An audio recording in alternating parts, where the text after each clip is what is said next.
33 kilometra. Kjo është distanca që ndan Iranin nga Omani në pikën më të ngushtë të ngushticës së Hormuzit. 33 kilometra ujë i kripur. Mjaftueshëm i cekët në disa zona për të parë fundin e detit, por njëkohësisht mjaftueshëm i thellë për të përpirë një cistern nafte të ngarkuar plotësisht. Mund të duket i parëndësishëm, megjithatë, përmes këtij korridori të ngushtë kalojnë çdo ditë rreth 20 milion fuqi nafte. Kjo përfaqëson afërsisht 1/4 e gjithë naftës që transportohet me rrugë detare në botë. Çdo sekond, 231 fuqi kalojnë nëpër këtë kalim. Nëse ky fluks ndalon, çmimet e karburantit rriten në Tokyo, New Delhi, Berlin dhe të gjithë botën. Udhëtimet ajrore bëhen më të shtrenjta, ashtu si edhe gruri dhe plastika. Ekonomia globale është ndërtuar rreth një kalimi që shumica e njerëzve nuk e kanë parë kurrë në hartë. Arsyeja pse ky kalim ekziston dhe pse ka pikërisht këtë gjerësi nuk ka lidhje me politikën. Është rezultat i forcave gjeologjike, shkëmbinjeve, pllakave tektonike dhe një përplasje kontinentale që filloi 55 milion vite më parë dhe vazhdon edhe sot. Për të kuptuar ngushticën e Hormuzit, duhet të shikojmë nën sipërfaqe, jo tokën ku ecim, por fundin e detit. Gjiri persik është i cekët, me një thellësi mesatare rreth 110 metra, më i cekët se shumë liqene dhe relativisht i ngushtë, me rreth 340 kilometra në pjesën më të gjerë. Nga pikpamja gjeologjike, i gjithë gjiri është një formacion i ri, një depresion i krijuar kur pesha e një vargmali shtiu koren e tokës poshtë, njësoj si përkullet një vizore fleksibël, kur mbi të vendoset një peshë e rëndë. Ky vargmal është vargmali i Zagros në Iran, i formuar nga përplasja e dy pllakave tektonike që kanë ndikuar drejt për drejt në gjeopolitikën moderne të naftës. Pllaka arabe që përfshin Arabinë Saudite, Irakun, Kuwaitin dhe Emiratet e Bashkuara Arabe, lëviz drejt veriut me një shpejtësi prej 2 deri në 3 cm në vit. Në shkallë njerëzore, kjo lëvizje është e papërfillshme. Në shkallë gjeologjike, është një forcë e vazhdueshme dhe shkatërruese. Në veri, ajo përplaset me pllakën euroaziatike. Kjo përplasje nuk është e menjëhershme, por e vazhdueshme, që ndodh prej të paktën 30 milion vitesh. Presioni ka ngritur malet Zagros, një vargmal që shtrihet rreth 1600 kilometra nga Turqia lindore deri në skajin e gjirit persik. Gjeologu Mark Allen nga Universiteti Durhamit e përshkruan Zagrosin si një parajs për gjeologët strukturor. Shtresat e gurit gëlqëror janë aq rezistente ndaj erozionit, sa është e mundur të ecësh për kilometra të tërë mbi të njëjtën shtresë shkëmbore, duke ndjekur palosjet e krijuara nga përplasja kontinentale, si faqet e një libri të rrudhur. Lidhja me naftën është e drejtë për drejtë. Të njëjtat forca që palosën dhe ngritën Zagrosin krijuan edhe kushtet ideale për kapjen e hidrokarbureve në rajonet përreth. Këto palosje nëntoksore funksionojnë si kurthe gjeologjike, xhepa të mbyllur shkëmbinj poroz, ku nafta është ruajtur për miliona vite. Sipas Edwin Nissen nga Universiteti i Colorados, rajoni i Zagrosit ka të gjitha kushtet për të grumbulluar sasi të mëdha nafte dhe gazi. Si rezultat, fushat më të mëdha të naftës në botë janë përqendruar pikërisht përgjatë kësaj zone përplasje. Ngushtica e Hormuzit shërben si gryka, përmes së cilës rreth pjesa më e madhe e këtij burimi. Gjerësia e vogël e ngushticës shpjegohet nga një veçori gjeologjike që shpesh neglizhohet në harta. Nga dishulli Musandam, kjo pjesë e Omanit shtrihet drejt veriut si një T që drejtohet nga Irani. Nga lart e ngjan me majën e një shtize. Nga këndvështrimi gjeologjik është rezultat i një procesi specifik që ngushtoi gjirin në këtë pikë, duke krijuar një nga pikat më kritike të bllokimit në ekonominë globale. Musandam përbën nga karbonate platforme. Shkëmbin sedimentar që janë akumuluar gjatë qindra miliona viteve, që nga periudha permiane, kur rajoni ishte një margjin kontinentale e qëndrueshme. Shtresa gëlqërori dhe dolomiti, që arrin deri në 4 kilometra trashësi, janë depozituar me kalimin e kohës në një det të cekët dhe të ngrohtë. Sipas studiuesit Renas Knav nga Universiteti i Göttingenit, ngushtica është më e ngushtë se pjesa tjetër e gjirit, grish për shkak të fortësisë së këtyre shkëmbinjve. Musandam vepron si një blok rezistent që projektohet në mënyrë pingule ndaj maleve Zagros. Ndërsa pjesa tjetër e basenit u fundos nën peshën e maleve, Musandam mbeti i ngritur, duke formësuar kalimin e ngushtë që përcakton ngushticën e Hormuzit sot. Nëse dikush udhëton përgjatë bregdetit të Gadishullit me anije, siç bëjnë shpesh turistët në këtë rajon, të quajtur ndonjëherë Norvegjia e Arabisë, për shkak të fjordeve të tij të shkëtëtirës, peizazhi zbulon male të larta shkëmbore, të zeza, që ngrihen deri në 800 metra mbi nivelin e detit. Kora Sham, fjordi më i madh, është një lugine përmbytur nga rritja e nivelit të detit pas epokës së fundit akullnajore. Rreth 20.000 vite më parë, gjatë maksimumit të fundit akullnajor, gjiri persik ishte aq i cekët sa mund të kalojë në këmbë në disa zona. Me shkrirjen e akullnajave, niveli global i detit u rrit me rreth 100 metra gjatë 15.000 viteve, një ndryshim i shpejt në terma gjeologjik. Ky ujë përmbyti depresionin e krijuar nga pesha e maleve Zagros, duke formuar gjirin persik ashtu siç e njohim sot. Megjithatë, Gadishulli Musandam përmban më shumë se vetëm formacione sedimentare. Në skaj njugor të tij, në një zonë të ngushtë të njohur si zona Dibba, shfaqet një nga strukturat më të jashtëzakonshme gjeologjike në planet, opioliti i Semailit. Mike Sarley, profesor i shkencave të tokës në Worcester College, Universiteti i Oxfordit, e ka studiuar këtë formacion për dekada dhe e përshkruan si kompleksin më të madh dhe më të ruajtur opiolitik në botë. Duke mbuluar rreth 100.000 kilometra katror, ai përfaqëson një pjesë të kores oqeanike dhe mantelës së sipërme, që është hyrë në sipërfaqe. Aty ku normalisht do të ishte varrosur nën kilometra të tërë ujë. Një opiolit është një fragment i fundetit oqeanik që është hyrë mbi korën kontinentale, një proces i rrallë i njohur si obduksion, që kërkon kushte shumë specifike tektonike. Në Oman, ky proces ndodhi rreth 95 milion vite më parë, gjatë Kretakut të vonë.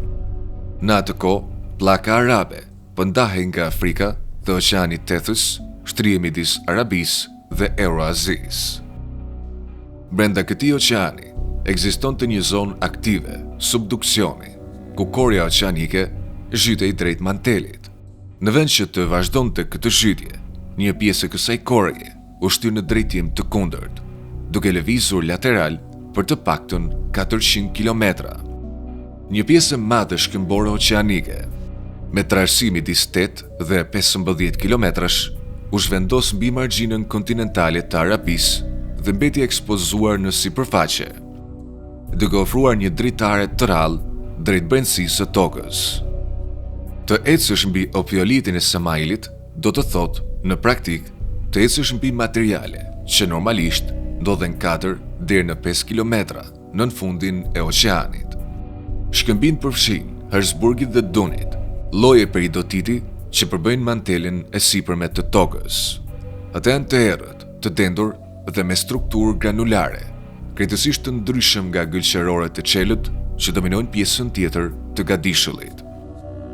Në disa zona, është madje mundur të vërehet diskontinuiteti i mohorë Vikicit, kufiri midis kores dhe mantelit, i cili zakonisht mund të identifikohet vetëm përmes instrumenteve sismike.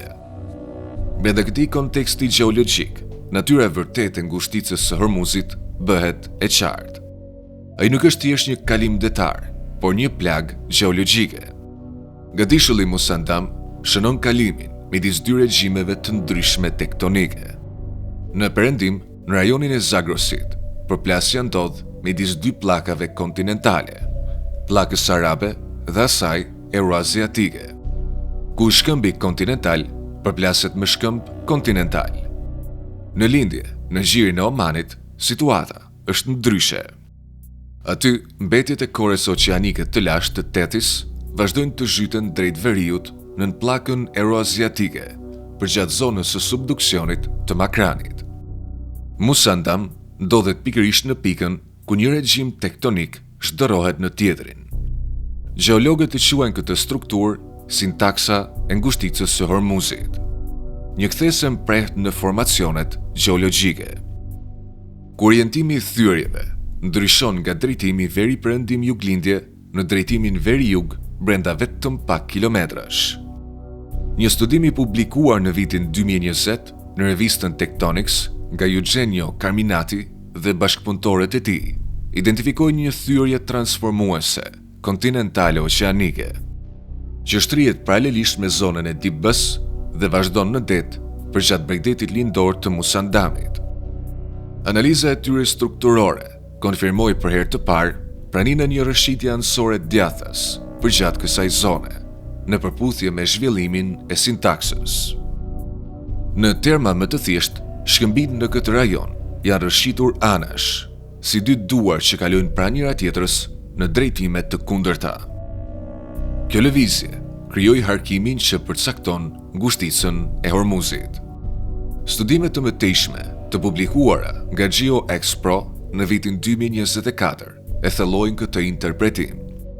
Para rreth 5 milion vitesh, zonat e Makranit dhe Zagrosit ishin pjesë të njëjtit sistem subduksioni. Një kufi gjeofizik i përputhur me malet e Musandamit dhe që shtrihet drejt veriut deri në Bandar Abbas në Iran, interpretohet si një thyrje transformuese relikte e formuar gjatë hapjes së oqeanit Neotethys. Litosfera kontinentale në perëndim të Musandamit hyrje para në zonën e subduksionit, rreth 5 milion vite më parë. Kjo nisi një përplasje kontinent-kontinent dhe ngadalsoi konvergjencën e përgjithshme. Diferenca në lëvizje midis dy anëve krijoi një strukturë shkallëzimi përgjatë Begdetit iranian, duke formuar ngushticën e Hormuzit dhe duke dhënë origjinë thyrjes transpresive të Zendanit. Kjo do thotë se ngushtica nuk është një rastësi, por rezultati drejt për drejt i një mekanike tektonike të saktë. Dy regjime të ndryshme përplasje, të ndara nga një thyrje transformuese e lashtë, me një gëdishull shkëmbor të fortë që projektohet midis tyre. Pa Musandamin, gjiri do të ishte më i gjerë. Pa përplasjen e Zagrosit që krijoi depresionin, gjiri nuk do të ekzistonte.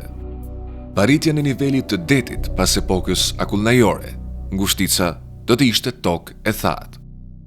Megjithatë, mbi këtë strukturë gjeologjike, ekonomia globale ka ndërtuar një nga arterjet e saj kryesore energjitike. Sipas Agjencisë Ndërkombëtare të Energjisë, në vitin 2025, një mesatare prej 20 milion fuqi nafte bruto dhe produkte nafte kalonin çdo ditë përmes ngushticës së Hormuzit. Kjo përfaqëson të rreth 25% të tregtisë detare të naftës dhe afërsisht 20% të konsumit global të saj. Përveç kësaj, gati 20% e tregtisë globale të gazit natyror të lëngëzuar kalon të gjithashtu nga kjo rrugë, kryesisht nga Katari. Rrugët alternative janë jashtëzakonisht të kufizuara. Vetëm Arabia Saudite dhe Emiratet e Bashkuara Arabe kanë tubacione që anashkalojnë ngushticën, me një kapacitet të kombinuar prej rreth 3.5 deri në 5.5 milion fuqi nafte në ditë. Iraku, Kuwaiti, Katari, Bahreini dhe Irani nuk kanë asnjë infrastrukturë të tillë. Si rezultat, rreth 14 milion fuqi në ditë janë të varura drejt për drejt nga ky kalim prej 33 kilometrash. Në këtë korridor, toka vazhdon të jetë në lëvizje. Irani është nga vendet më aktive sismikisht në botë. Konvergjenca vazhdueshme midis pllakës arabe dhe asaj euroaziatike gjeneron tension të përhershëm përgjatë vargmalit Zagros. Të dhëna gjeodezike GPS tregojnë se shkalla e shkurtimit veri-jug varion nga rreth 4 mm në vit në veri-perëndim deri në 9 mm në vit në juglindje. Edhe pse këto vlera duken të vogla, deformimi grumbullon energji me kalimin e shekujve. Kur shkëmbin nuk e përballojnë më këtë tension, ata qahen. Më 12 nëntor 2017, në orën 21:18, sipas kohës lokale, një tërmet me magnitudë 7.3 goditi kufirin Iran-Irak pranë qytetit iranian Esgeleh. Ishte ngjarja sismike më e madhe e regjistruar ndonjëherë në brezin e palosjeve dhe zhytjeve të Zagrosit, duke shruar 10 herë më shumë energji se çdo tërmet i mëparshëm i dokumentuar në këtë rajon. Fatkeqësia shkaktoi 630 viktima, mbi 8.000 të plagosur dhe 70.000 persona të pastre. Qyteti Sarpol e Azab në provincën Kermanshah u godit më rënd. Një banore 49 vjeçare, Kokab Fard, rriti të largohej nga apartamenti i saj vetëm pak sekonda para se ndërtesa të shembej plotësisht. Pak qaste më vonë, gjithçka që ajo zotronte u shkatrua. Tërmeti çau një thyrje shtytëse në një thellësi prej 19 kilometrash, me përhapje drejt jugut, duke rritur dëmet në atë drejtim. Studimet tregojnë se pulsi sismik ishte shumë i fortë dhe me rrëshqitje të shpejtë, duke përforcuar dridhjet me frekuencë të ulët, ato më shkatruese për ndërtesat. Megjithse, Esgeleh ndodhet rreth 700 km larg ngushticës së Hormuzit, i njëjti rreth thyrjesh aktive shtrihet në të gjithë rajonin. Bandar Abbas, qyteti iranian më i afërt me ngushticën, ndodhet brenda brezit të palosjeve dhe thyrjeve të Zagrosit. Studimet sismike e klasifikojnë këtë zonë si me rrezik të lartë, me thyrje aktive që kalojnë nga lindja në perëndim. Në këtë rajon janë regjistruar tërmete me magnitudë mbi 5 ball. Irani ka një histori të gjatë tërmete shkatruese. Më 26 dhjetor 2003, një tërmet me magnitudë 6.6 shkatroi qytetin historik të Bamit në juglindje të vendit. Epicentra ishte drejt për drejt në qytet dhe çarja zgjati vetëm 10 sekonda. Kur gjithçka përfundoi, 85% e ndërtesave ishin shembur. Citadela Argebam, një strukturë 2000 vjeçare dhe pjesë e trashëgimisë botërore të UNESCO-s, u rrëzua plotësisht. Rreth 26.000 njerëz humbën jetën, 30.000 u plagosën dhe 75.000 mbetën pas tre. Raportet e Kombeve të Bashkuara treguan se 90% e ndërtesave pësuan dëmtime, nga 60% deri në 100%, ndërsa mbi 12 milion ton rënoja mbuluan qytetin. Shkatrimi ishte veçanërisht i madh, sepse shumë ndërtesa ishin ndërtuar me tulla balte pa përforcim strukturor. Megjithatë, kjo dobësi është e përhapur në të gjithë zonat sismike të Iranit, ku popullsia jeton mbi thyrje aktive në ndërtesa që nuk përballojnë as tërmete mesatare. Kur të gjithë këta faktorë merren së bashku, pamja bëhet e qartë. Pika më kritike e rrjedhjes së energjisë në botë ndodhet mbi një zonë aktive për plasje kontinentale. Thyrjet që përshkrojnë rajonin gjenerojnë tërmete rregullisht. Infrastruktura e vendeve përreth është e brisht dhe nuk ekziston një alternativë reale që mund të zëvendësojë volumin e naftës që kalon përmes kësaj ngushtice. Gjiri prej sik përbën gjithashtu rreth 30% deri në 35% të eksporteve globale të ureos dhe 20% deri në 30% të eksporteve të amoniakut. Dy komponentë thelbësor për plerat bujqësore. Një ndërprerje e zgjatur në ngushticë nuk do të ndikonte vetëm çmimet e karburantit, por edhe prodhimin global të ushqimit në shkallë të gjerë. Ky nuk është një parashikim apokaliptik, por një përshkrim gjeologjik. Ndërkohë, ngushtica e Hormuzit vazhdon të qëndrojë aty, 33 kilometra e gjerë, duke mbajtur mbi supet e saj gjeologjike, një pjesë të madhe të civilizimit modern. Nëse dëshironi të shikoni më shumë video të tilla, abononi në këtë kanal duke klikuar butonin subscribe së bashku me butonin e zilës. Faleminderit për shikimin.